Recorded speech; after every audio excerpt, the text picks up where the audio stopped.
everyone. I'm Karen Donfried with GMF, and I'm delighted to welcome you warmly this afternoon for a conversation about the diplomacy of 1989.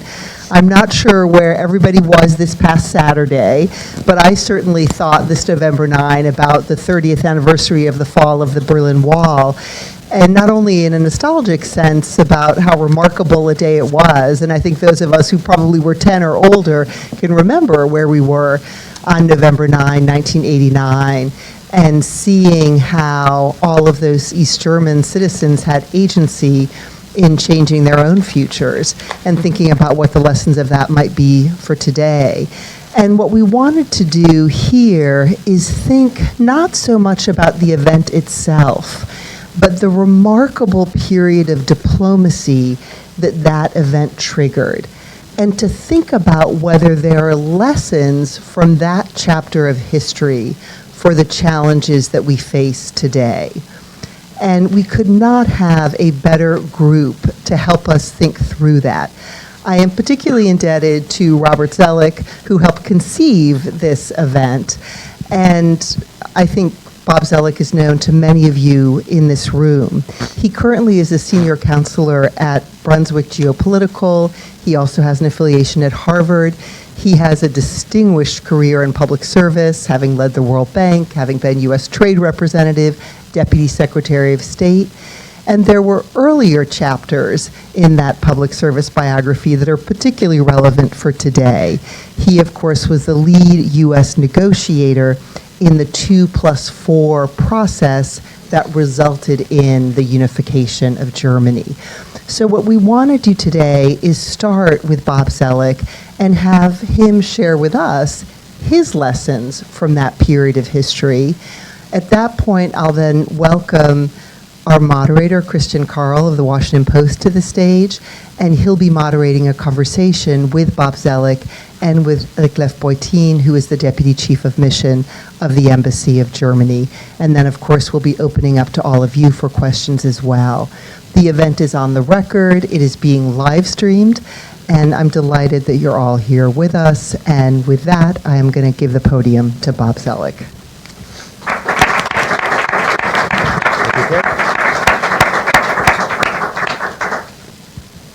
Well, it's a privilege to be here with all of you, and I want to thank in particular Karen and Christian and Rickliff for taking time to be part of this, and particularly for the help of the German Marshall Fund and doing all the always excellent organizational activities to make this happen.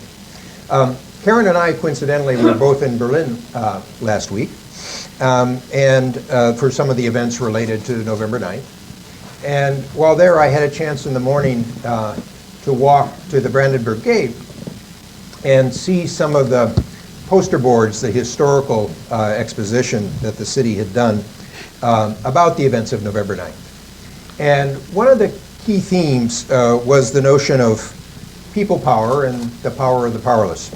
And that's part of the story. But ask yourself, is that enough in Hong Kong or Syria? State power matters as well. So part of the story that I want to relate today is how to connect state power with that of societal movement. Now, the events of 1989 and 90 raced past very quickly, and the world moved on. And I think that's one of the reasons why some of the efforts to fully understand what happened and how it was kind of left with the course of history. So I want to offer 5 possible lessons for diplomacy. First, the importance of anticipation. Prediction, whether in foreign affairs or any walk of life, is extremely hard, but I think you can often perceive trends and prepare for them. So in early 1989, you recall, Mikhail Gorbachev had captured the world's attention, but he'd also created a set of uncertainties. Was he seeking a breathing period to make the Soviet Union stronger? Perhaps it was a new face of the Soviet Union to undermine Western resolve. Or was this a historic opportunity? Would he be overthrown by a reactionary wing in Moscow? How far would the Soviets permit the rest of Eastern Europe to break free? Now, Gorbachev in early 1989 had clearly generated extraordinary excitement and hope across Europe and particularly in Germany. And the United States faced an immediate problem with West Germany. Many of you will recall the INF Treaty of 1987 eliminated all the intermediate range nuclear missiles in Europe, except the short range missiles, referred to as the SNF missiles. NATO had pledged to modernize those short range missiles. The Soviets had already done so with a vast number. But as later the German Defense Minister Volker Ruhe said, the shorter the missiles, the deader the Germans. So the prospect of modernizing missiles in the environment of Gorbachev in Germany was to be a difficult political sell. In fact, the movement in the German politics and coalition from the Three Democrats was instead to negotiate those missiles. But other allies, particularly Margaret Thatcher, but also the French, feared delinking the nuclear deterrence if you eliminated the short-range missiles. So President Bush recognized that Germany was the Schwerpunkt, the central point of NATO's politics and cohesion in early 1989. By May, Bush made a proposal for a bold plan to negotiate conventional forces, armies and airplanes, at much lower but also equal levels. We had recognized that the Cold War had begun in Central Europe, and it would have to end there if we were going to end it in Europe. This also had the benefit of signaling to other countries in Eastern Europe that Soviet forces would head home. It would help Gorbachev. These are far more expensive weapons than the nuclear forces. And with parity of armies, there was less need for nuclear deterrence. So we hoped that the short-range nuclear issue could recede in importance, and that would ease a big German political problem for us. And in doing so, in the process of this summit in late May, Bush established his leadership of NATO, U.S. initiative, and a critical position for the future. Now note the shift in priorities from Ronald Reagan's focus on nuclear weapons to conventional arms. Many historians have overlooked this key move, in part because the conventional negotiation was done within about 2 years, very quick for an arms negotiation. Right after the NATO summit, President Bush visited Mainz, Chancellor Kohl's hometown. By the way, the Chancellor was facing an election in that state that same year, to give a speech that was titled Partners in Leadership. Now this was a signal to the type of relationship the United States hoped to develop with Germany. And even though some Germans hesitated about the notion of leadership, it was trying to recognize a fast-changing reality. In July, shortly afterwards, Bush visited Poland and Hungary to encourage reforms, but trying to avoid provocation. Recall, we'd seen the brutal face of communist crackdown in Tiananmen Square in June, at the same time period. Bush continued on to the G7 summit in Paris, where he urged President Mitterrand to arrange a special session on how the West could support Eastern European reforms. And we urged the then European Commission to play a key role. Interesting at the time, a lot of the media coverage emphasized this as a lack of U.S. leadership because the United States was not going to play the central role. We frankly thought, 40 years after the Marshall Plan, that this was actually a good development to try to position the European Commission to not only look after Eastern Europe, but perhaps position itself for further enlargement. So let's consider the advantages of anticipation. By July 1989, within 6 months of taking office, President Bush had established clear leadership of the United States of NATO, launched a bold conventional forces push and negotiated it through NATO, pushed the short-range nuclear force issue to the side. In doing so, strengthened bonds with Germany and kept Germany close to the alliance, and signaled support for Eastern Europe and initiated an economic mechanism coordinated by the European Commission to help overcome the division of Europe. So well before the events of the late summer led to the opening of the wall in November, and before Bush's very first summit with Gorbachev in Malta in December, U.S. diplomacy was well positioned. Second point, the U.S. based its diplomacy on both a historic and strategic perspective. We wanted to provide a framework for us and for others as we dealt with what we expected would be a rush of events. Now, many scholars looking back at this period have focused on the Russia question at the end of the Cold War. Frankly, we were focused on the German question. Those of you with a historical background will recall that the German question from the 1600s to 1871 was a series of small German states manipulated by their neighbors. But from 1871, the time of German unification, the German question becomes different. It becomes, how do you deal with a powerful state at the heart of Europe? We then had 2 world wars and the devastation of Europe. Since 1947-49, the U.S. answer to the German question had been to build West German democracy within an architecture of European integration and the transatlantic security. The U.S. was committed to fulfilling its promise to the German people over 40 years to support democratic unification. At the same time, we needed to try to do so in a way that reassured Germany's neighbors, both East and West. German unification within NATO and the European community, then to become the European Union, was a key part of this. Another historic aspect was we wanted to avoid what we called then a Versailles victory. And what we meant by that was a success or a diplomatic arrangement that planted the seeds of its own destruction. This had both a German and a Soviet dimension. The key point for Germany was we wanted to unify Germany with full sovereignty, no discrimination that a future generation might resent. The term we used was no singularization. Now, over the past decades, when I had mentioned this point, people would just sort of pass on, not thinking that it ever had concern. But look at the events of Eastern Europe or even Eastern Germany today and ask yourself, where would we be if there was a sense that German unification somehow left Germany shortchanged, discriminated against? At the same time, we wanted to try to offer the Soviets an outcome that was attentive to their reasonable security, economic concerns, border issues, and to treat them with respect. Third point, we had to combine the strategy with the practical sense of the facts on the ground. And this is where the people of Berlin and East Germany play the critical role. In 1948-49, during the airlift, in 1953 in East Berlin, in 1960-61 with the Berlin response to the wall, Berliners had become a force in diplomacy. An amazing thing had happened over that course of time. Berlin, the former capital of the Third Reich, had become Freedom City. The people of Berlin stood for something that no democratic politician in the world could ignore their courage. In 1989, Germans East and West created a momentum on the ground for unification. I saw this in human terms when I had a chance to visit the Nikolai Kirche in Potsdam in December '89. So this is only about a month after the wall opened. Secretary Baker had come to Berlin to give a speech to talk about the structure of German unification within a transatlantic and European structure.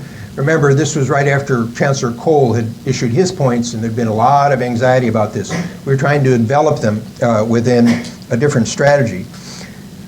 So we took the opportunity to visit Prime Minister Modrow, the new East German Prime Minister, in Potsdam to emphasize the need to proceed with the election process. But we didn't only want to meet with the East German government. So we met these very courageous Lutheran leaders at the Nikolai Kirche. You could only greatly admire these people. These are people who stood up in the face of dissent in a police state. And you had to admire their sense of purpose. When we asked them about the future that they foresaw, they focused on a sort of somewhat hazy idea of a third way, dritte Weg. Sounded somewhat utopian.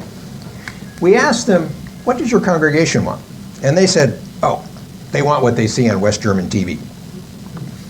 It was starting to become clear from a small event like this that unification was going to be a takeover, not a merger of equals. And this involved a very important constitutional choice that the United States discussed with our West German colleagues. There were 2 constitutional provisions that would be available for unification. One, Article 23, had actually been designed to allow the Saarland to come back into Germany in the 1950s. The original concept was to use Article 146, which would have had an all-German convention and conference to sort of create a new constitution. But this created a difficult problem. It created the environment in which all of West Germany's obligations over the past 40 years under international law would be gone. So we took the momentum on the ground, and we realized that this could lead to 2 possibilities. One was the danger of a crisis if there wasn't a response. But we could also use the momentum on the ground in a positive sense, because it would force others, the British, the French, and ultimately the Soviets, to face the fact that we had to decide about German unification to avoid a crisis. Fourth, we had to decide on a process for change. This is always a challenge in diplomacy because there's a danger that diplomats can focus on process and lose sight of the objective. They have to be careful that the processes don't become ends in of themselves. And this is the one issue where you had some difference of view within the US government, because some of our colleagues at the National Security Council were concerned that the Soviets could use the creation of a process to block the whole process, the whole unification. So we took a risk. But our judgment, Secretary Baker's, was there was a reality on the ground. Soviets had 380,000 troops. They had their four-power rights left over from World War II in Potsdam. They were the World War II victor. There were issues of borders unresolved from Potsdam. So we felt we had to include them and bring them along. But then there was the question, what group do you use? The CSCE, the Conference on Security and Cooperation of Europe, come out of the Helsinki process, was 35 countries. That looked too big. Another possibility would be all the World War II allies, and that made West Germany very nervous because it turns out there was a lot of them and they might have different interests. There could be NATO's 16, but that of course left out the Soviets. So we decided on this idea of having the two Germanys and the four powers out of World War II that had residual legal role out of the German settlement. So this created the 2+4. But note, we put the two of the Germanys first, recognizing the focus on internal unification. This was not accidental. Some of our partners wanted 4+2, some of them wanted 6, but we wanted to use the 2+4 to signal the support of the underlying ground movement of Germany on the ground and the internal unification. The 2+4 also served another purpose, at least in an informal way. As I've described, you have events in Germany, but then you have events throughout Europe. It's a multiple ring circus. You have to pull them all together. So in a way, the 2+4 also served as a loose steering group to manage the conclusion of the CFE negotiations, the conventional forces, which was critical in part to have limits not only on German forces, but to reassure the Soviets of a peaceful Central Europe. We had big changes in NATO's adaptation. We changed CSCE to a different role for all the countries, including making it the Organization of Security and Cooperation of Europe. They were economic dimensions with the Soviet Union, handled primarily by West Germany. And there were special Germany's commitments that it would make as now a fully sovereign state. Fifth point, timing was absolutely critical. We had to move quickly, but not rashly. Consider the time. The wall opened on the night of November 9th and 10th. The 2+4 settlement was signed in Moscow on September 12th. That's within 10 months. Germany unifies on October 3rd, 11 months. In August 1990, before these events were finished, Saddam Hussein invades Kuwait, and my bosses, President Bush and Secretary Baker, emphasizing the need to pull together a response and an international coalition. By December 1990, only a few months later, Soviet Foreign Minister Shevardnadze, a key player in the process, resigns. The coup in Moscow is in August of 1991. There's a brief window here. One never knew how long it would last. You had to do a lot of business. You didn't want to be provocative, but this is where the events on the ground combine with the statesmanship at the four-power 2+4 level. We were always concerned about an accident, provocation, some shift in Moscow, some Stasi or a Soviet soldier off base and somebody attacks him, and all of a sudden you have an ignition of a whole different series of events. Now, there are many other important aspects of this story. Other people have emphasized. Secretary Baker was in Washington last week talking about some of the personal relations that Bush and Baker had with Kohl and Genscher, the relationship with Gorbachev and Shevardnadze. We were very fortunate as U.S. officials to have the very strong support of the U.S. public that made our jobs a lot easier. This was not necessarily the case in France or Britain or other parts of Europe that were more anxious about the future. The American public tends to support with people that want to have a cause of democracy. Sometimes that gets us in trouble around the world, but at this moment, it was a real plus for Germany. Let me close with one other strategic observation. Even as we were trying to focus on closing out the Cold War in Europe peacefully, we had our eye on the future. We expected that Germany, by reason of size, economic power, geography, would play a decisive role in Germany's future, just as it had, or in Europe's future, just as it had in Europe's past. And we hope that having earned a special relationship with Germany over the decades of Cold War, and especially with the successful closing chapter, we'd leave a foundation for a future partnership within NATO and the European Union.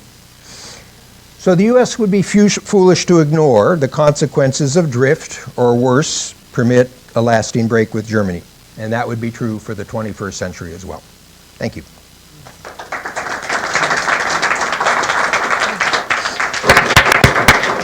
Thank you so much for that. That was a brilliant and rich summary of the history, but also you're pulling out those 5 lessons for today was powerful. And I'm going to invite our other speakers to come up, and as they do that, I'm just going to share with you that as we were sitting before we came in, I asked where everybody had been on November 9, 1989. And you won't be surprised to hear that Bob Zoellick was at the State Department. He was just finishing up a lunch on the 8th floor with a visiting foreign dignitary when the news came in of what was happening in Berlin. And Bob said, you know, at the time, I thought, initial reports are often wrong. We need to verify what really has happened. And then Rickleff was on a school trip outside of his hometown in Niedersachsen, and given there were no iPhones or other things, one of his classmates happened to get the radio broadcast that the wall was open. And Rickleff was remembering the excitement they all felt at the time, but also the fear, because people weren't sure it was going to end peacefully, and that fear of violence. And then Christian, who was starting out as a journalist and was in Berlin at the time, and as fate would have it, was at the press conference Günter Schabowski gave, where he, by mistake, said the wall was open immediately. And Christian was remembering that most of the reporters went home to type up their reports because they didn't imagine that East Germans would immediately go to the wall and try to cross. So it was just fun to hear their vignettes, and Christian is going to make sure that we take that and think about what it all means today, too. So Christian, over to you. Thank you very much. Thank you all for coming today. I always enjoy discussing the events of 1989 because they exerted a very profound influence on me, and they continue to do that today. As a journalist today, I have to say that my views on global politics and on democracy and comparable issues are very strongly shaped by what I experienced in the fall of 1989 in Germany. It could hardly be otherwise, and I would argue that anyone who lived through those experiences was profoundly influenced by them as well. I'd like to start off with a fairly big question, I guess. We were discussing before this event that there was a concern at the time about violence, right? We look back now on these events and we know that everything worked out well and it was all fine. At the time, of course, when you're in the midst of a profound historical change like this, it isn't that obvious it's going to work out. How did the United States manage to structure diplomacy in a way that, along with its West German partners and its NATO partners, that ensured a peaceful outcome? How did we manage to pull that off? And how important was that relationship between West Germany and the United States? Well, a good lesson is there's no certainty and there's always the risk of miscalculation. So, like you, this was always in our mind about the risk of some event that could happen. Perhaps provoked, as I mentioned, by somebody in East Germany or some accident that took place. As to how you dealt with it, there are a couple of different dimensions. One, as Karen and your comments suggest, the opening of the Berlin Wall, as we now know, was a surprise. In some way, it was an accident. Well, the Soviets were quite surprised by this, too. And fortunately, we now had, by November of '89, a good, trusting, working relationship, particularly between Secretary Baker and Foreign Minister Shevardnadze. They had met a number of times. Most recently, actually, Baker had invited him out to Jackson Hole, Wyoming, where we were not only dealing with arms control, but Shevardnadze was very forthcoming about the changes taking place in the Soviet Union. You were going to have the Bush-Gorbachev summit that was going to take place in Malta in December. And so, as people have noted, the Bush administration, starting with President Bush, was very careful how it handled the information. So there was a criticism of President Bush for not showing more demonstratively the excitement of opening the wall, dancing on the wall. And there's this famous press conference where he brings the media in, and they keep pushing and pushing and pushing, and he's quite reserved. And that was clearly an effort not to be poking Gorbachev in the eye about these events. The second point, however, was going to this point about events on the ground. So it's this constant theme about sort of the equipoise between events at the high level of politics and level on the ground. The German people were the underlying force of this. An accident might have occurred if people had shown resistance. And there was actually one mistake we made in trying to balance these. The Soviets had asked for a meeting of the four powers at the old commander's sort of headquarters. And there was a picture of the ambassadors of the four powers. We agreed to this, but at the ambassadorial level. And it was a terrible picture, because what it signaled to the people of Germany was the four powers were trying to exert control. So we never let that happen again. But it was a response partly to calm the Soviets about this, as opposed to do anything that would insult the Germans. So as the story I've related, all throughout this process, the United States wanted to keep demonstrating that we were on the side of a democratic unification, but we also need to do it in a certain way.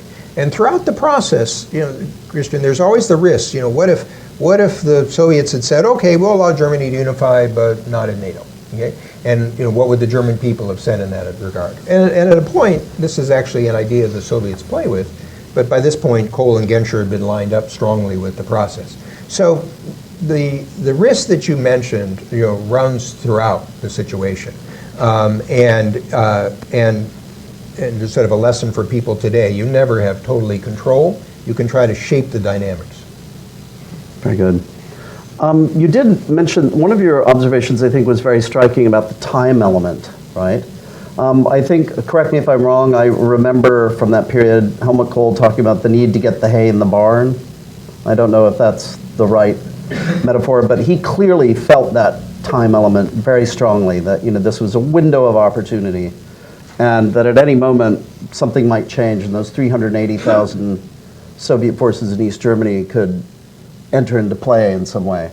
How did that affect your decision making? Did you really find yourself rushing to draw up agreements and pressing the Soviets very hard, or did you find yourself having to balance that time pressure with careful, rumination of the consequences of what you're doing? Well, hindsight has 20/20 vision, so we now know that it took place in this time period. But one certainly didn't know that at the time, and you'll recall, because you were involved with this, the initial reaction was that unification, if it took place, would take years.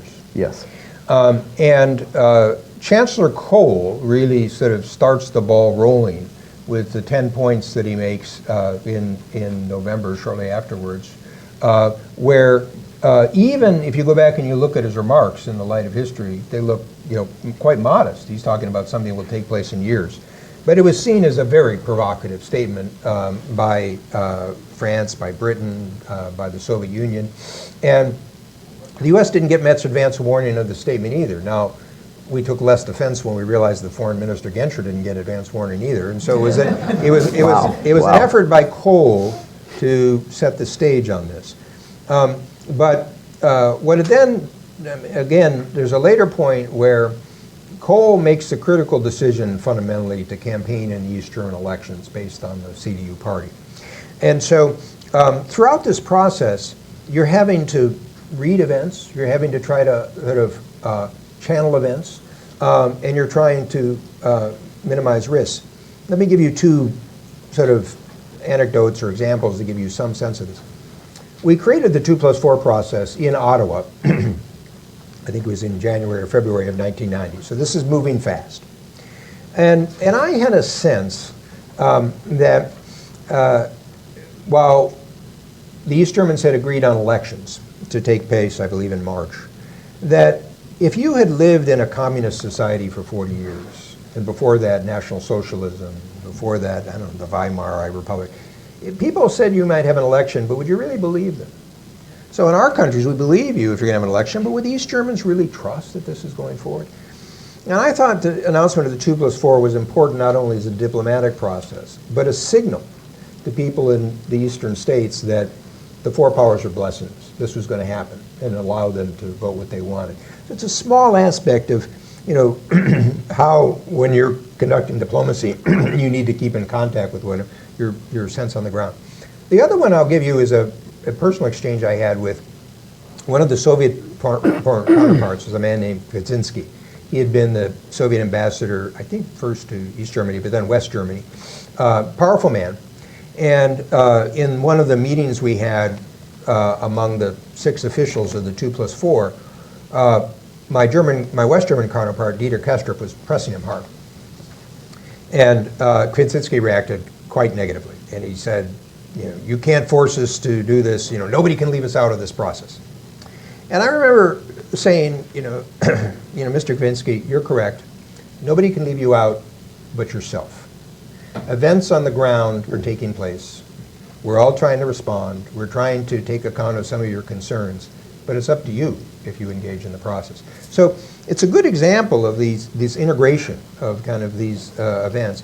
There's another critical dimension, I won't go on here, but it's an important part of the story, is remember, you have a new East German government, and the relations between the West German Foreign Ministry and the new East German Foreign Ministry were not necessarily always so amicable.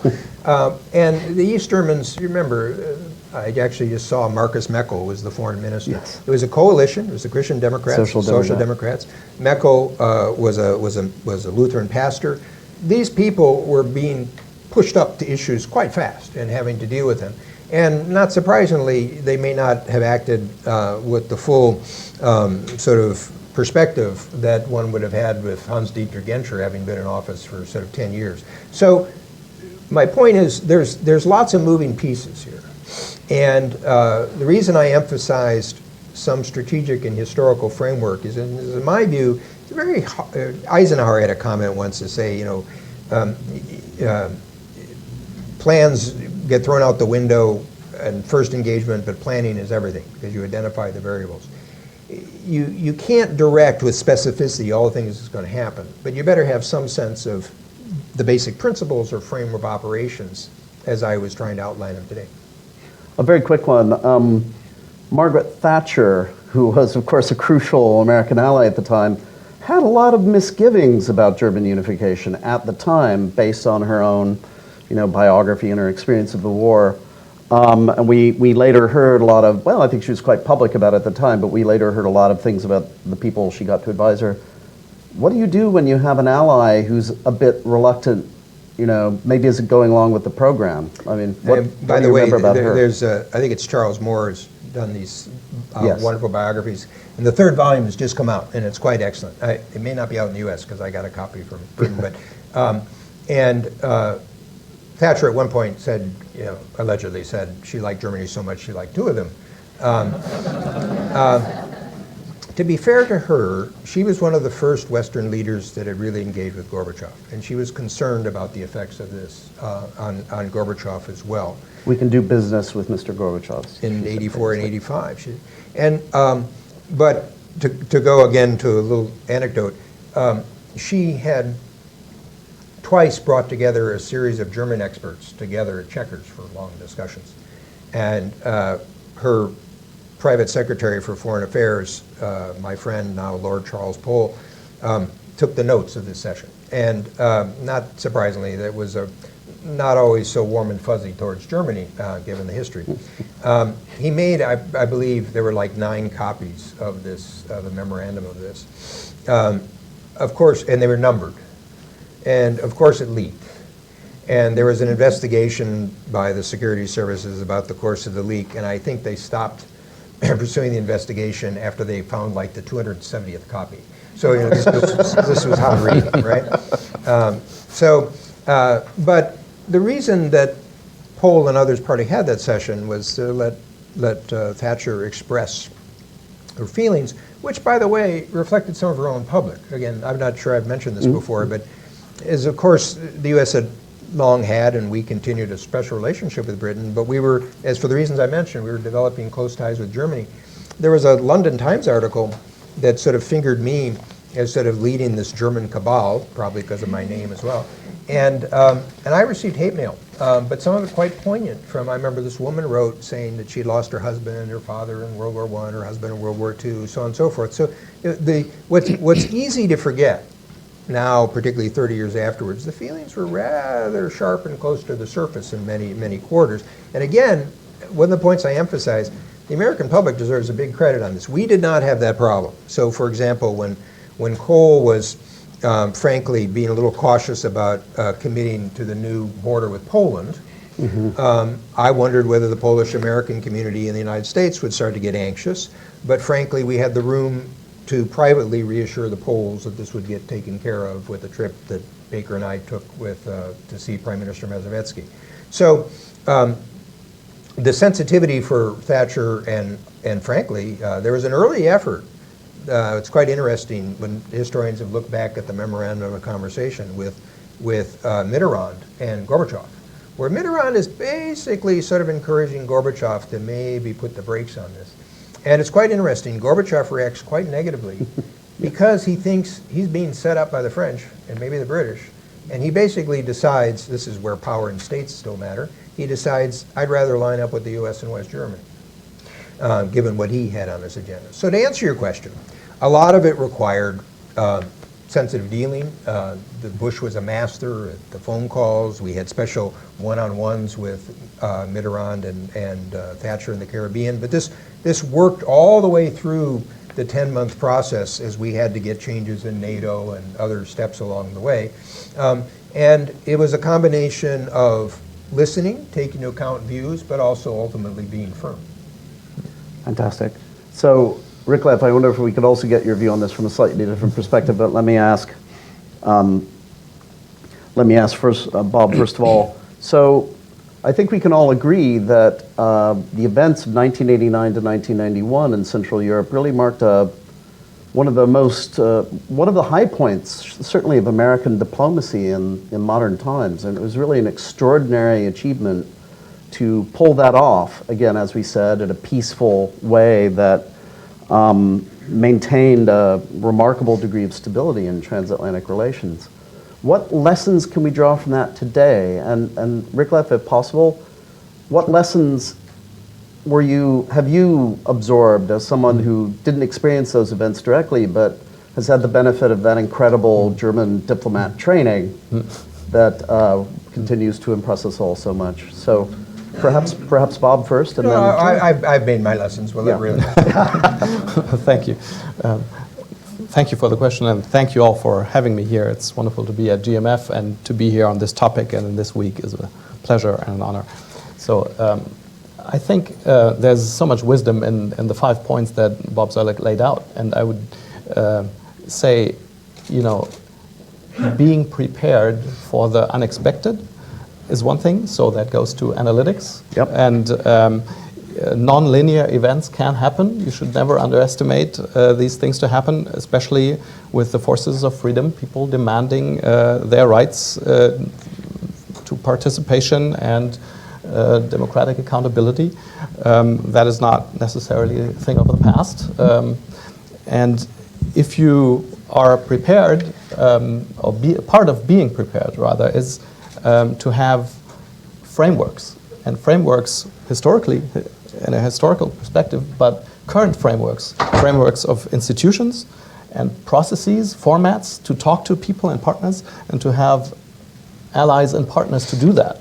And I think that is as relevant today as it was back then. And fortunately, Germany, West Germany, but Germany overall had that back 30 years ago in the United States and other partners and allies. excellent. Just to add one point on this. Yes. Graham Allison has repopularized Thucydides with Thucydides trap.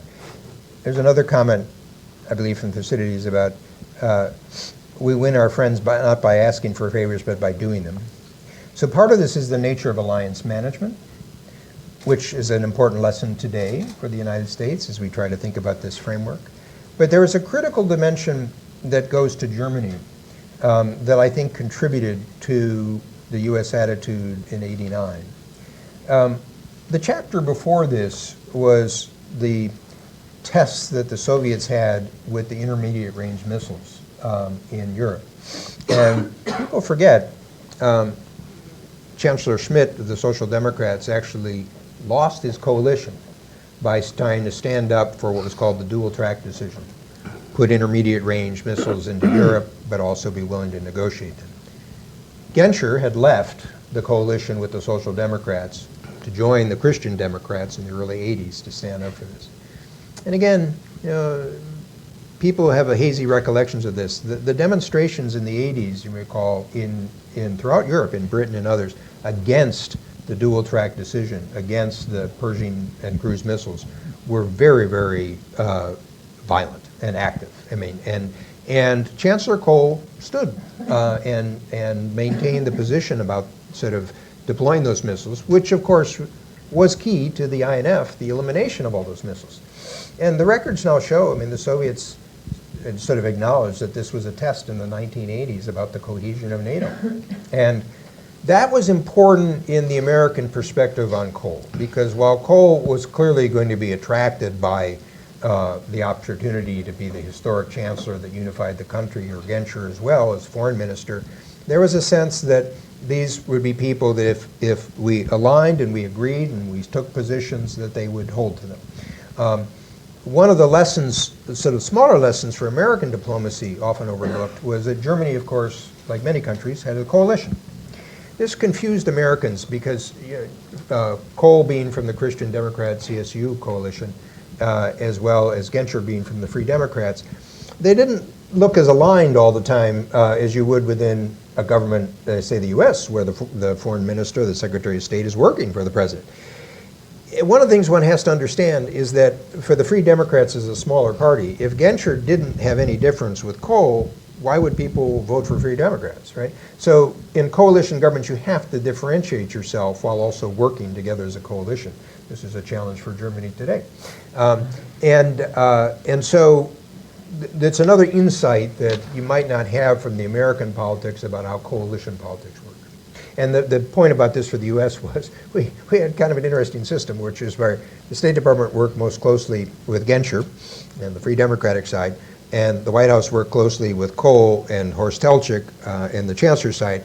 We also did with the Chancellery. But in some ways, now and then, if we'd ever feel that there was a little gap between positions, as there were on a few issues like Polish border, between the Free Democrat, or Genscher and Kohl, we could kind of weld them together. Wow. And Genscher, I believe, was East German originally? He was originally from Halle, Yeah. but he'd left, as many people had before the Berlin Wall in '61. Yeah, fascinating. So this is great stuff. We're going to get to questions in just a moment, but I want to get to the fun stuff now. So question. We often hear nowadays that the United States promised the Soviets we would not enlarge NATO and that we broke our promise. What do you say to that? It's wrong. But it's thank you for asking the question, because it does come up in this context. It's partly a lesson about how history is written. Historians don't make their reputation by sort of repeating what their predecessors said. They have to come up with a new line. This is an unfortunate one because Putin and some others of a more retrograde context have picked up on it to justify other actions. So here's my reason why I think that's a false assumption, but then I'll also explain what happened. Point one, neither Shevardnadze, the Soviet foreign minister, or Kozyrev, the Russian foreign minister that followed him, they both said there was no commitment not to enlarge NATO. A second point is that comes out of Gorbachev's decision, which he sort of made with Bush at the White House in June of 1990 to accept the idea of a united Germany and NATO. It was based on an argument we came up with, which is that Gorbachev was a big supporter of CSE principles. And one of the principles is that countries should be able to choose their own alliance. So we had President Bush present to Gorbachev the idea, can you accept the CEC principle? We believe United Germany should be in NATO. You may or not have that view, but will you accept that they get to decide? And Gorbachev agreed to that at the meeting. It was one of the most stunning meetings I've ever been. The Shevardnadze and the others are just kind of almost physically separated themselves from it. Bob Blackwell, who was on the NSC staff, actually handed me a note saying, did you hear this? Should I have the president restate it? Which we did. And then we also put it in sort of the departure remarks. But so the principle on which the Soviet Union accepted Germany in NATO would have certainly applied to other countries as well. A third point, and this reflects perhaps the benefit of some experience, for anyone who's ever worked with Soviet or Russian officials, the idea that they would say, oh yeah, you mentioned something in a meeting, we don't have to write it down, don't worry, it's good enough for us. That doesn't quite ring with the experience of dealing with the Soviets or Russians. There's a fourth point that former German ambassador to the US, Wolfgang Ischinger, mentioned to me recently. At the time that NATO enlarged in the 90s, he was one of the people that negotiated with the Russians under the NATO-Russian agreement whether there'd be constraints, including on not stationing forces and nuclear weapons. And he said the Soviets, the Russians at the point, never mentioned any promise to not to enlarge, okay, which they certainly would have if it had been on the table. What happened was the following, and this helps people understand the nature of diplomacy. Things are moving fast. We had a strong belief that United Germany should be in NATO as well as European integration. And Baker was making the argument to Gorbachev and Shevardnadze, look, would you rather have a united Germany sort of neutral in the middle of Europe, or would you rather have it linked to Western structures and not have it sort of 1 inch further east in terms of referring to Eastern Germany? And at this point, we're trying to play with different formulations on how you would treat Eastern Germany. And Baker actually said no jurisdiction, which was a misstatement, which he actually corrected within days. But this had nothing to do with anything other than Germany, in Eastern Germany. It was dealing with kind of the nature of a united Germany's status within NATO. And there were variations made. We didn't have NATO forces in the East while the Soviets over 4 years withdrew. We agreed not to have stationed forces there, non-German NATO forces stationed there. This led to some interesting questions that I was actually thinking about on the last night before we signed the agreement about making sure we had the freedom, if a Poland came into NATO, that you would have transit. It's not something we debated at the table, but was in our, at least in my mind. So that's the historical context of which this occurs. And it's unfortunate because, Putin will use any handle you give him to make whatever point. My own belief is there are other questions about NATO enlargement, how far you go, what countries, how you deal with the Russia, that we will be dealing with not only today, but for decades to come. But it wasn't this point. Got it. And the other question that I think a lot of us are mulling over at the moment, what is the future of NATO today? Obviously, the alliance is experiencing unprecedented strain. We just had President Macron's remarks, his really rather extraordinary remarks from last week. And public attitudes in both countries seem, well, shorthand, complex. I wonder if both of you could address that. What do you think is happening right now? And does it make sense, for example, for Germany to really think seriously about the sorts of things that Mr. Macron was suggesting, building a European defense structure of its own that might increase Europe's own ability to project power or defend itself. I wonder if you could both talk a little bit about where you see the alliance today. Yeah, why don't you? Well, I think and try not to be too diplomatic. That's very difficult, of course. Try to anticipate the future. Oh, yeah. No, I think the Chancellor and the Foreign Minister of Germany were very clear about how they see things on NATO, that they think the language taken by the French is not the language they would use. On the other hand, of course, Germany is thinking about strategic matters, where we are with the alliance. What do we Europeans need to do more what are the structures that we have in Europe for our own security. And this administration of the United States, but previous ones as well, have asked Europeans, and Germany especially, to do more and shoulder more of the burden, which is a fair thing to do and a fair thing to ask. And we are in a, I think, long process of figuring that out. How do we how can we be stronger and more effective as Europeans together, and be at the same time complementary with NATO and the Transatlantic Alliance? That is what the German government wants. And I was very happy last night to be at an event for Secretary General Stoltenberg, Secretary General of the NATO, who received an award here, and to underline how much we value the alliance and how much we want to be part of it and shoulder our part of the burden. So we, of course, see differences. We see different NATO members taking actions that we don't appreciate, that we have to talk about. But there's no question in our mind that we need the alliance in years to come. Anything you'd like to add? So, since I have no official responsibilities, I can be franker. Excellent.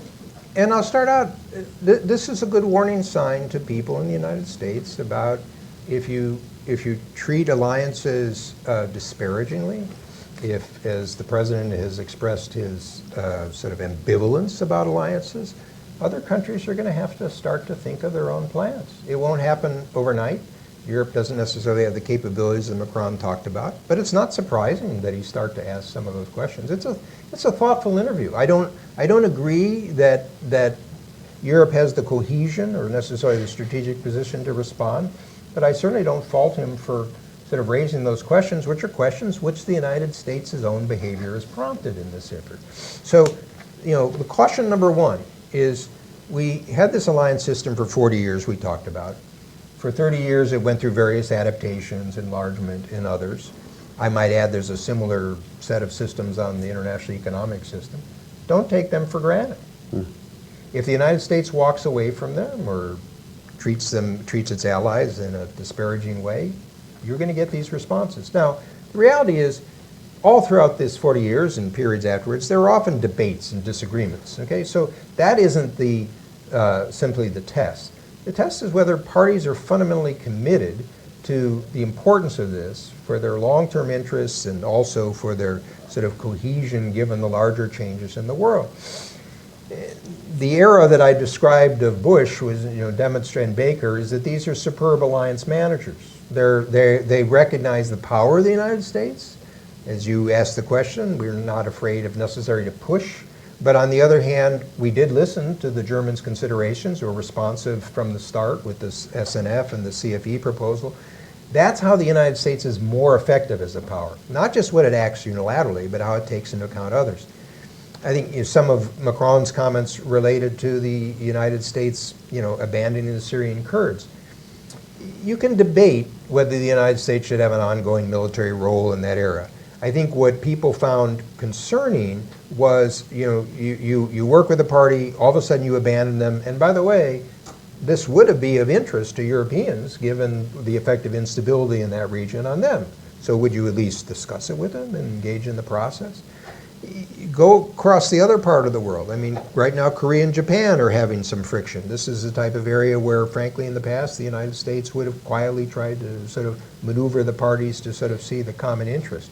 So this is the price we will pay in an increasing degree. Now, it may not lead, as Macron called for European to act cohesively, because there are challenges within Europe, resource challenges, policy challenges, and others.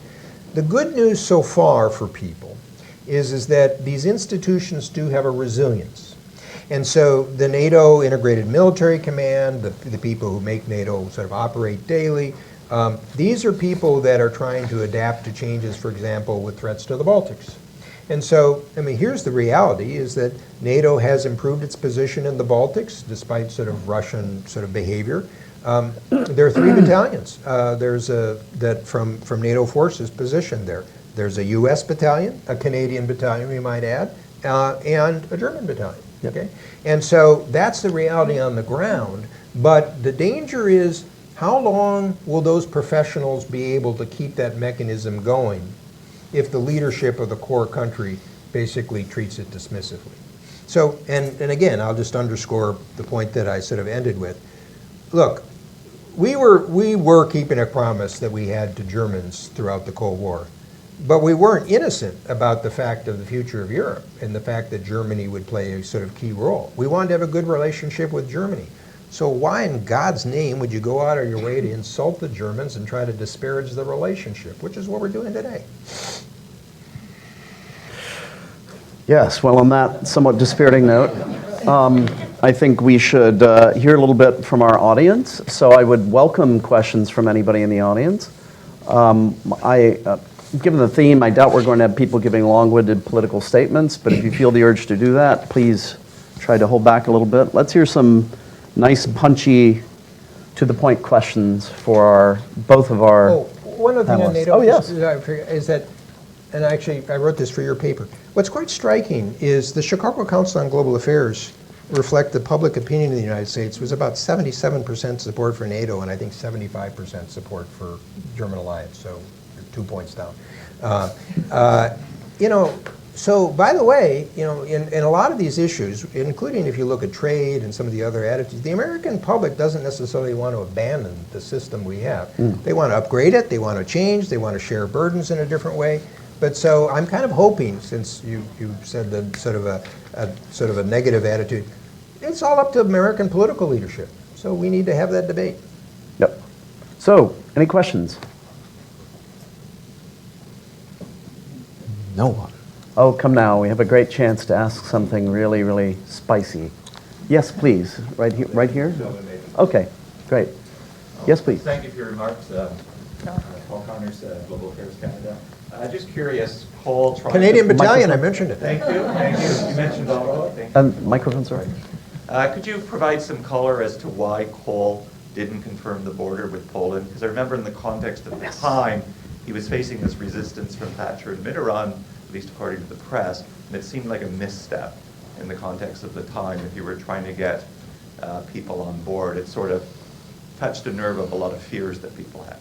Yeah, it's a good example of the connection of domestic and international politics. Cole was looking towards the upcoming elections. There were constituencies in Germany, the Sudetendeutsch and others had been pushed out and sort of always had sort of uncertain feelings about this. And his judgment was, of course you need to confirm the border, but you do it with a united German parliament. Okay, so he said it would be done, but it would be done after unification. This was not the Genscher position. So there was a split on the coalition on this. And it's a good example, a little bit of what we're talking about alliance management. We were obviously going to make sure that the border was confirmed, because by the way, remember you also had the Soviets had taken a third of Poland, so this is sort of the Soviet border as well as the Polish border. Both President Bush had a direct conversation with Mazowiecki, and as I said, Baker and I was with him, went to go to Poland directly to confirm them that this would get handled and would get taken sort of care of.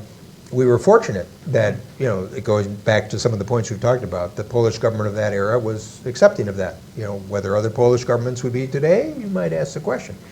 There were other dimensions of this. Remember, you had the Baltic states that were also starting to declare independence. This drove Genscher nuts because, at the same time that he's trying to get Germany unified, you worry, would this be enough to overthrow Gorbachev or have some sort of crackdown? So it's a good example of kind of the fluidity at the global stage with also sort of what's happening on the ground.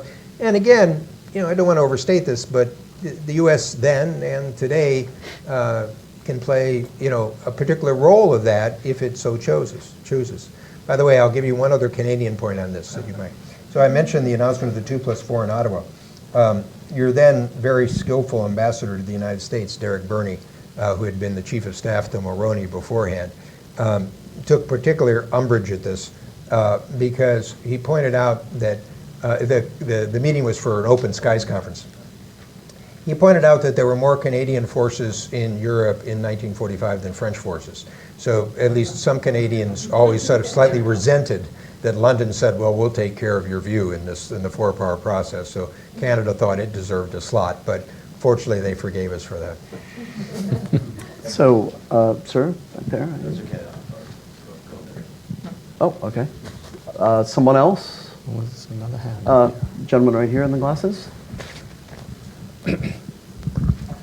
Michael Macetic, when was your worst sort of oy vey moment that this might, did you have one, that this all might go away or collapse or something like that?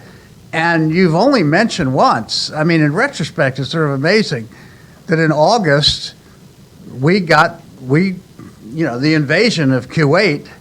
And so you talk about walking and chewing gum at the same time. The top leadership of the U.S. government had to prepare for a major coalition war in the Middle East while dealing with the most troublesome issue in European politics.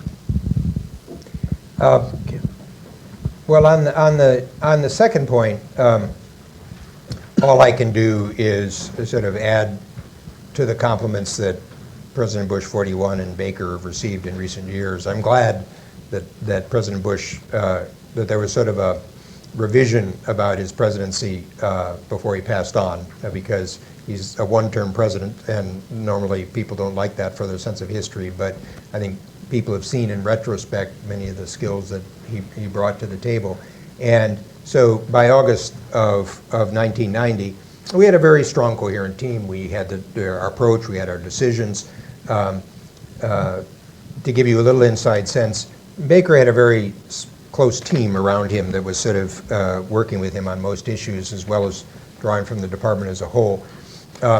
Our Undersecretary of Political Affairs at that time was Bob Kimmett. Bob Kimmett tended to run the processes while either Dennis Ross, head of policy planning, or I was with Baker on various issues.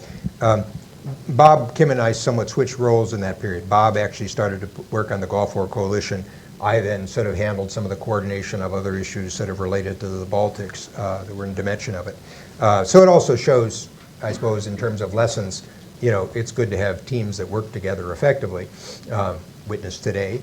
And part of this is set at the top, obviously, if you think about the relationships that President Bush had. As for the moments of anxiety, all I can say was they ran throughout because of this worry about some news or some event. We always were concerned that the Soviets might decide to become spoilers. So I mentioned one, allow a united Germany but not in NATO. But here's one that only the cognoscenti would recognize. What if you said, okay, we'll allow you in NATO like the French, not part of the integrated military command, okay? Now, remember, the whole German military, the Bundeswehr at this time, was part of the integrated NATO structure. You didn't have a separate sort of chief of staff. How would you have explained to people, well, this isn't good enough? But the key point of this, and it goes back to some of the other diplomacy, Gorbachev and Shevardnadze didn't want to be spoilers. That wasn't their prime purpose. Whether Putin today might operate differently is a good question to ask. But at that point, they were trying to develop a relationship with the United States, with West Germany, because Gorbachev had unleashed forces within the Soviet Union. He frankly wanted to help economically and politically and others for the United States and Germany and others in Europe. And we were trying to offer that support in different types of ways. But ultimately, they were convinced, and Gorbachev had this point where he made to Bush in Malta in December. He said, I don't want U.S. forces to leave Europe.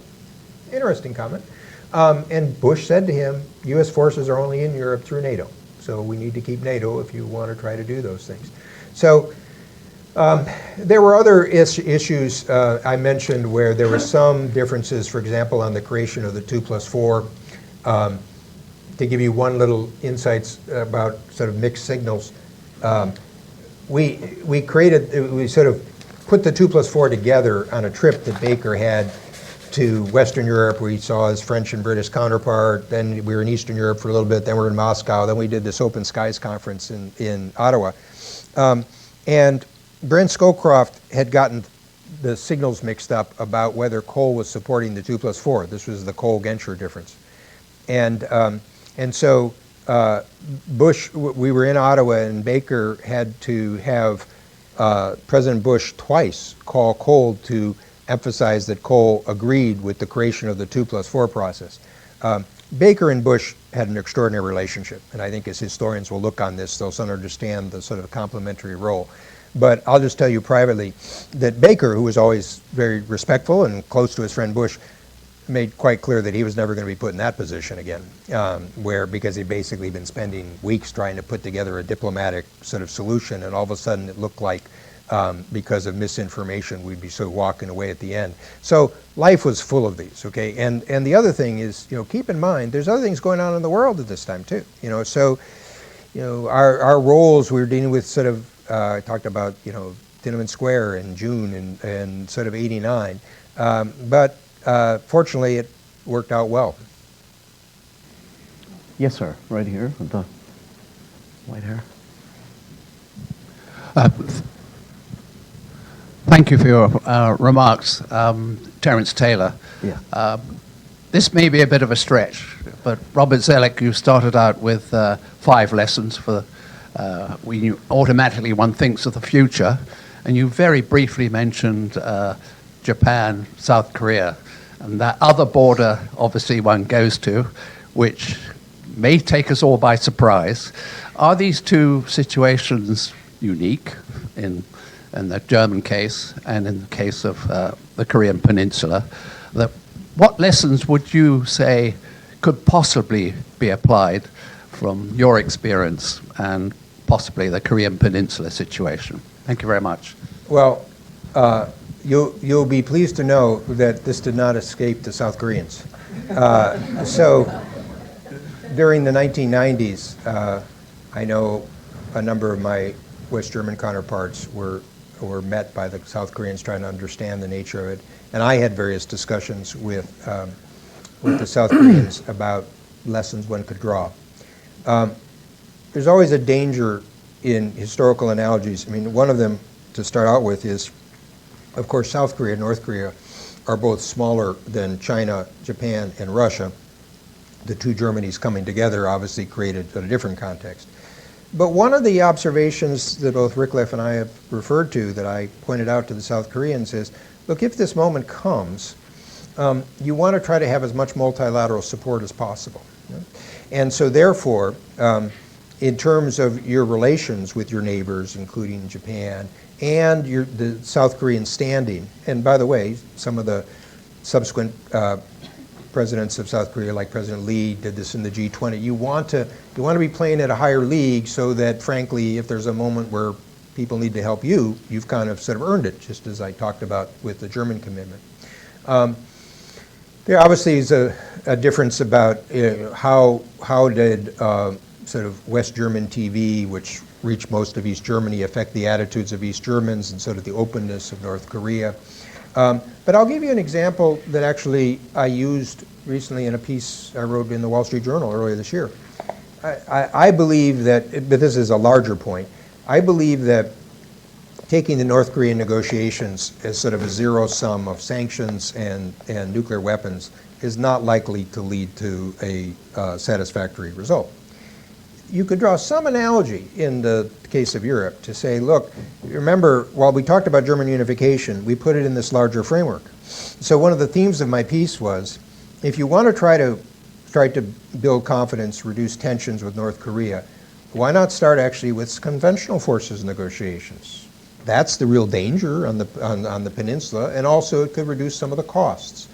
Why not have a regional security dialogue that deals with China, Russia, Japan, and others, including on sort of short-range missiles and other aspects to reassure people? I mean, this, by the way, this history goes back to, frankly, the Russo-Japanese War of 1904-05 and sort of other periods afterwards. This is the crux of security in sort of Northeast Asia. Why not start to have sort of a north-south sort of humanitarian dialogue sort of track? Of course, a key part would be, as I think Steve Biegun tried to do, talk about some of the economic prospects for North Korea. And then you need to deal with the nuclear issues along with these issues. But my point is, I think it's highly unlikely that North Korea is ever going to just sort of give up nuclear weapons because of sanctions, unless you've created the conditions in which this might occur. It may not work anyway, but you have a better sense of probability. And I'll go you one step further. there's a lesson here about arms control and regional security. I think one of the problems with the Obama negotiations with Iran, and it's understandable, but it was that they basically tried to just take the nuclear issue away from the larger security context. If you take my view, it was probably not going to be a sustainable arrangement, as it proved not to be, unless you took account of Iranian security behavior, missiles, sort of other questions. So this is a deeper lesson about sometimes arms control mavens like to think that they can set up separate worlds. It's very hard to separate them from the rest of the security structure. Now, there's no one-for-one fit, but maybe if there's some, if not lessons, some insights from history, one can think about those types of examples.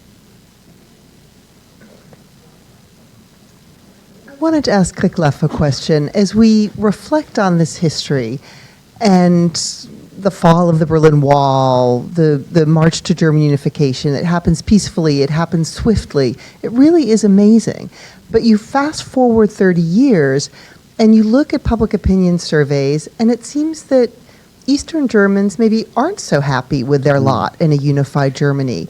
And we see lots of Germans voting for the Alternative for Germany, a far-right party. And it seems this has sparked a reevaluation of 1989 in some parts of Germany. And I just wondered if you could reflect on that for us. Sure. I think what we're learning is that changes as fundamental as they came about 30 years ago take much longer than we thought at the time, and for some years afterwards, maybe too long afterwards.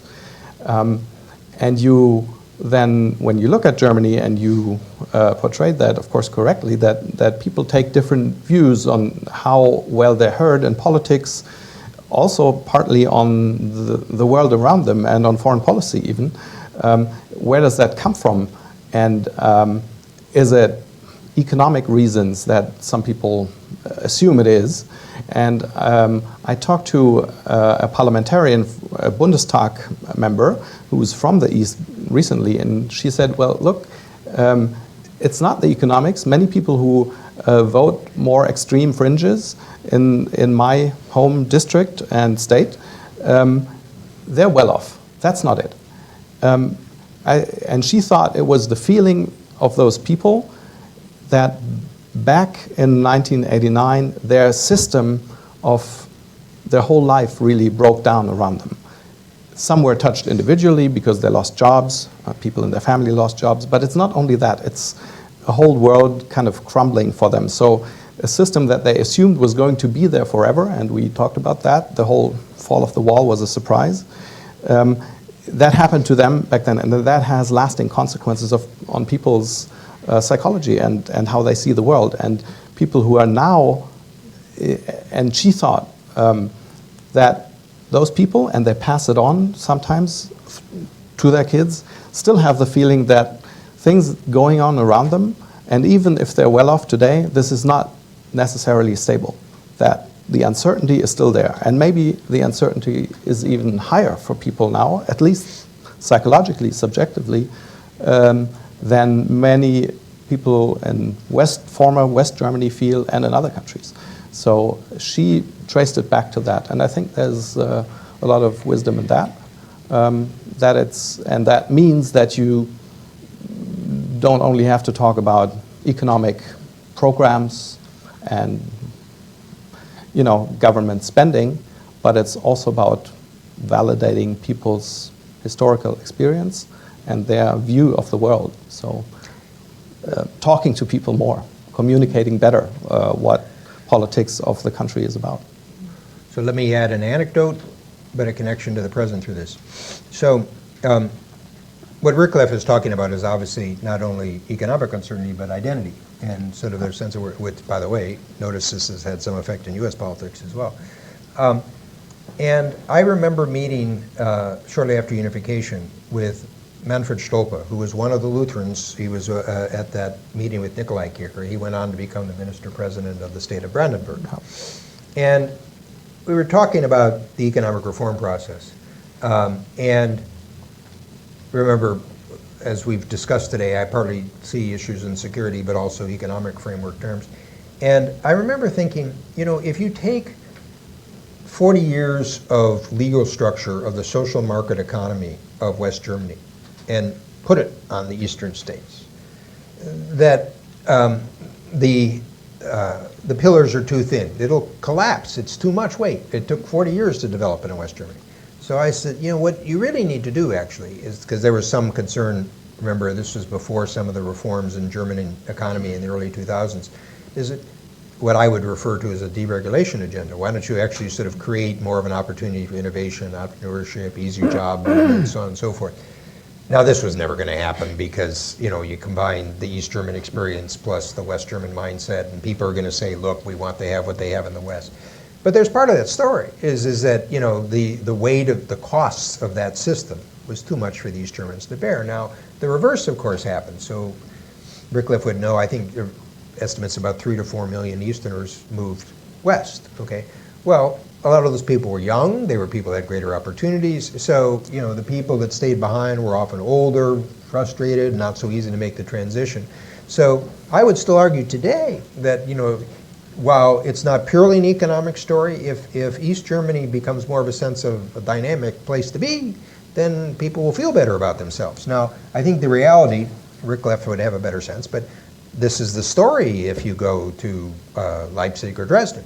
It's the rural areas outside or some of the smaller towns that don't necessarily have the same economic livelihood. So this economics and identity tend to sort of intersect, whether it's in Eastern Germany or whether it's in the U.S. Yes, gentleman in the back there. I hate to do this, Robert, but it wasn't Maggie Thatcher that said she wanted to have two Germanys. She did too. She wasn't the first one. But it was Francois Mauriac, you know that. I hate to do that, Bob. I wanted to get you to focus on what Rickliff just said about the United States, because in some ways you just hinted at it. In other words, the team that you had, that you were working with in 89 and 90, the public support that you had, the pride that I think America had in being part of 1990 is something we don't have now. And I think that to some extent there was a long period of hubris after 90, and that we've now gotten into a situation where there is backlash for the reasons that you just described, identity, but a president who is harking back to the time that is no longer recoverable. So what's it going to take to put together the kind of team, the kind of inspiration that George Herbert Walker Bush and you yourself were able to inspire to get people not only at the level of making policy, but also in the public at large to move ahead? Because I fear if we have another 5 years of what we got now, it's going to be very difficult to repair that. Well, Bush, Baker, and I didn't have a moment of hubris. We were thrown out of office in '92. I had to find a job. Look, I'm writing a book about U.S. diplomacy from a historical perspective, and my last key chapter is on Bush 41, but I also look at the presidents afterwards. And I'll just tell you one insight I have on this as a premise. And of course, your perspective always is influenced by what follows. At the time, there were certainly great partisan fights between whether Bush 41 or Clinton or Bush 43. If you actually look at their positions in historical context about whether international integration and trade and security systems and so on and so forth, there's a lot of continuity. I mean, one of the ironies is that Bush 41 is often treated as the last Cold War president, but if you think about NAFTA, the Uruguay round, and the creation of the WTO, if you think about APEC and Asia, frankly, the only global climate change agreement that we've sort of had as a treaty, the Middle East processes, a lot of these set the foundations for the Clinton presidency and the Bush 43 presidency, recognizing the differences of their approaches. I actually think some of the change starts to happen under President Obama, in part because of the global financial crisis, but also his own view. He had a certain reserve about the role of the U.S. in the world, which I think we could debate the different aspects of it, but then President Trump is the sort of the sharp sort of exposition of that, or sort of addition to that. So what that means to me is that it ultimately depends on what the American people want and the nature of the leadership that they decide to bring into office. I find sometimes the idea of sort of the declinism of the United States to be kind of ahistorical. I mean, I went through this period in the 70s or 80s of the U.S. decline, and frankly, if you look at U.S. resources and rich in wealth and technology and others, it can be quite significant. Not that you can do everything by yourself, but by the way, you've got a lot of partners and friends around the world, whether it's dealing with the rise of China or whether it's with the changing the international economic system or others. So I think the United States has a lot of capacity and capabilities, but it depends on the combination of leadership primarily at the executive branch level, but it's critical for Congress too, and whether the public supports that. I think that's very possible, and I think the need is there. It's not happening now for the reasons that we've discussed, but then the question is, will somebody change that? One of the reasons I wrote the piece in the Washington Post about the Chicago Council findings was, there's a political field for the future sort of political leaders. You could put together support on a whole series of things. It's not just relations with Europe, but it's your North American relations.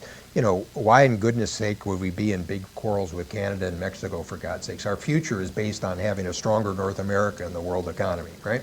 So it's got to be one of the most sort of counterproductive things that we would be doing. So there are possibilities there for people to come up with.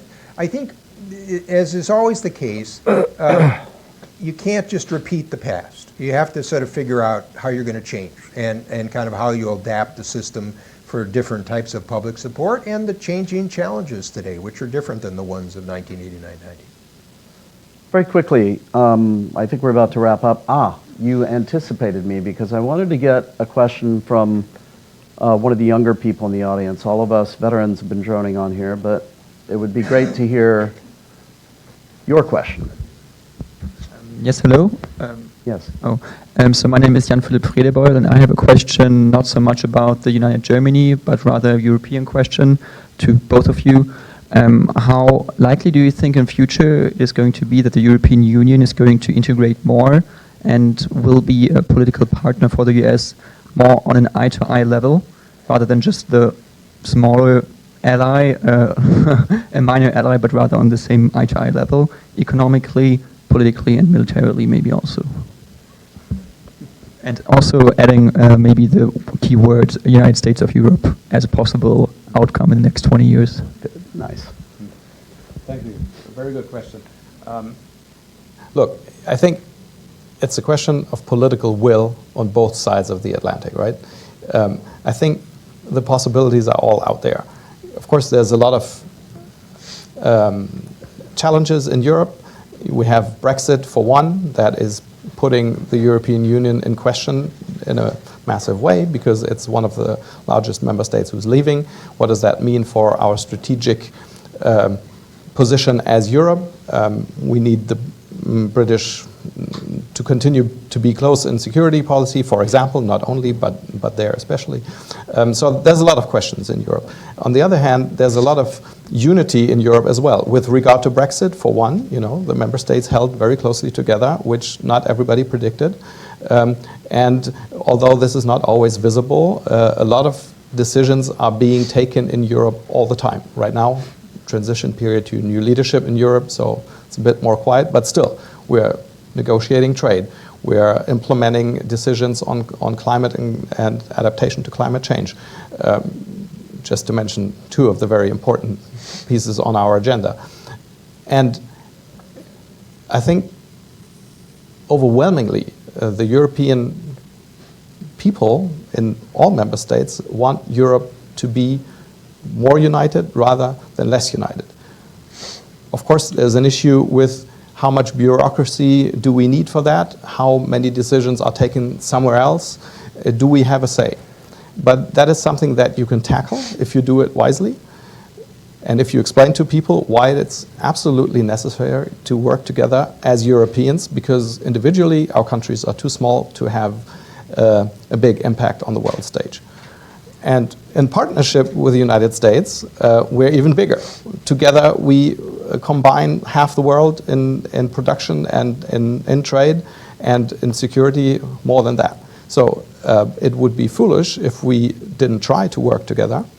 But from both sides, it needs work. It needs the political will to do it, and it needs the right decisions to be compatible and to sit together and say, well, look, there's global challenges that we have. And you mentioned some. I mentioned climate change for one. It doesn't come for free. It doesn't come easily. But I think we should set out to do it together. So this is a great closing question. So thank you for this. And to counter Christian's implicit ageism, Yes. I'll point out Yes, that yes. Henry I want to Kissinger, counter that. at age 96, had made a point that stuck with me even in a recent trip Karen and I were on in Germany, which is Kissinger was saying, look, with the changes that are going on in Eurasia, China and Russia and others, is Europe at risk of becoming an appendage strategically of a new geopolitical form in Asia? And what he's saying is, does Europe lack cohesion and a strategic sense?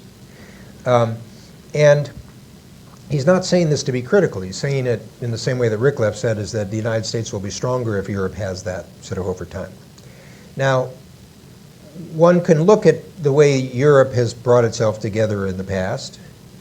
It will undoubtedly have to be different this time, because there were reactions about sort of how much you do at a superstate level, how much you do share sovereignty, how much you have national authority, and you can feel those in the politics of different European countries. I would say, however, that, again, to try to connect the statecraft with the public, the formula probably will require France and Germany to have some similarity of view, but also some key figures at European institutions. So in this era, Jacques Delors, the president of the European Commission, was a key catalyst to creating United Europe, and I might add, one of the few Europeans that embraced German unification from the start. So it's interesting. I mean, Germany is now has one of its citizens as the president of the European Commission. Well, President von der Leyen sort of play that role, and if so, what about with the key Franco-German relationship? Having said that, what anyone who understands Europe knows, it's the German Marshall Fund, if the two big countries start to get that alignment, then all the smaller ones will say, well, what about us? Okay, and don't ignore us. If you have an effective U.S. policy, that's where transatlantic support can come. Sometimes the United States can be reassuring to the smaller players in the system. We're not doing that today. So you've got these different pieces that sort of come together. I'd say, though, that it would have to come at, you have, this is one of the reasons Macron's statements are interesting. He's trying to push the system. It's the reason why Finance Minister Schultz's statement about starting to move on deposit insurance is interesting. Now, if you look at the details of that, he's got some limitations there related to sovereign debt and others that's got the Italians anxious. But the point is, this will ultimately be a question of whether you will have some figures on the European scene. You must have France and Germany at least, but it will have to be others. Some people from European institutions. I mean, I firmly believe Mario Draghi saved the Eurozone in 2012, okay? So you have Christine Lagarde in that sort of role now. So it can be economic, they can be security, they can be other aspects. I would like them to happen in a transatlantic context. We've talked about these institutions, but a lot of that depends on the behavior of the United States and whether we demonstrate that sort of partnership. As of today, those pieces aren't coming together. But Rickleff made this point. History rarely moves in sort of straight lines. Okay? There's often discontinuities. So the question will be, whether people will start to prepare for, whether it's through the Eurozone or whether it's through security with the East, whether it's the movement of people to your South, whether people will start to position on those issues. And I will add, because we haven't talked about it, Sub-Saharan Africa. Look, you said this great migration of people, and you saw what a destabilizing effect it had in terms of politics and identity. Sub-Saharan Africa can either be a great economic opportunity or it can dwarf the movement of people you had to a substantial degree. And so that should be one on the strategic scope of European politics, and ask yourself if it is today. Well, that was a great note to end on, and I want to give a huge shout out to Bob, to Ricklev, to Christian, to my wonderful colleagues who did all the hard work of putting this event together. But please join me in thanking our speakers.